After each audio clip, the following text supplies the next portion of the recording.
What's up, everyone? For today's video, we will learn about recognizing functions. With that, let me ask you a question. How can we determine if a relation is a function? We must never forget that not all relationships function, but all functioning interactions result in different relationships. Kidding aside, for us to understand whether something is a function or not, we must first define relations. So, what are relations? Well, a relation is the collection of correspondence between two sets. To simply put, it is the set of ordered pairs. On the other hand, a function is only a type of relation wherein no two ordered pairs have the same x values but different y values.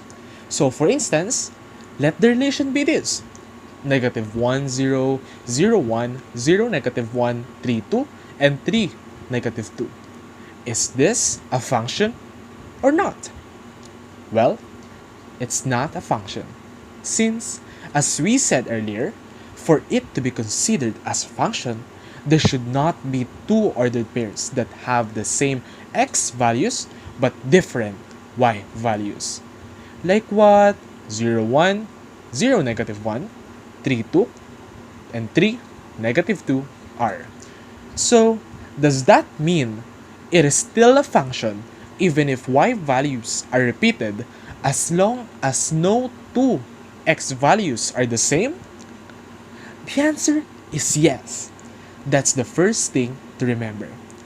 In a more complex sense, Gauss' fundamental theorem of algebra states that the degree of a polynomial determines the number of roots it has.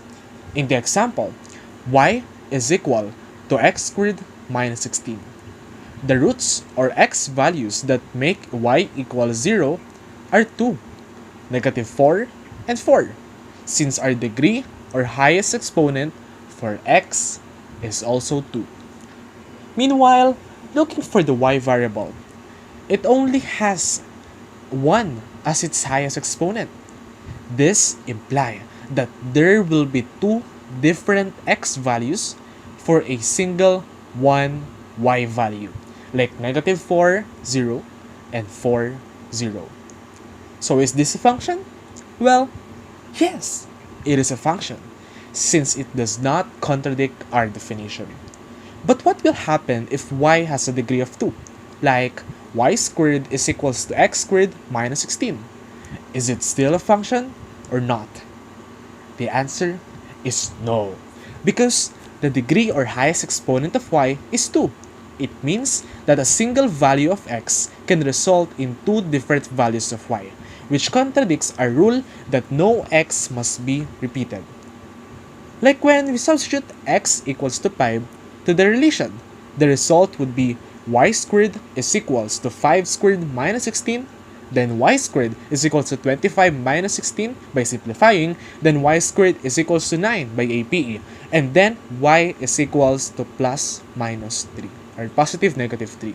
The ordered pairs would be 5, 3, and 5, negative 3, wherein 5 is repeated. So, what do those infer?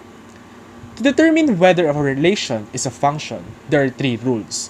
First, x values must not be repeated, which posits that the second rule is the highest exponent of y variables must be 1, while the last rule that I know is that y should be in its simplest form.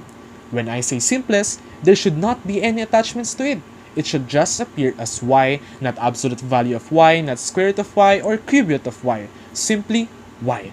Nevertheless, don't be confused, as x can have it all, as long as y is in its simplest form. So, if the given does not satisfy the rules we have discussed, then that relation is probably not a function. Now, let's look at these relations. Are they function or not?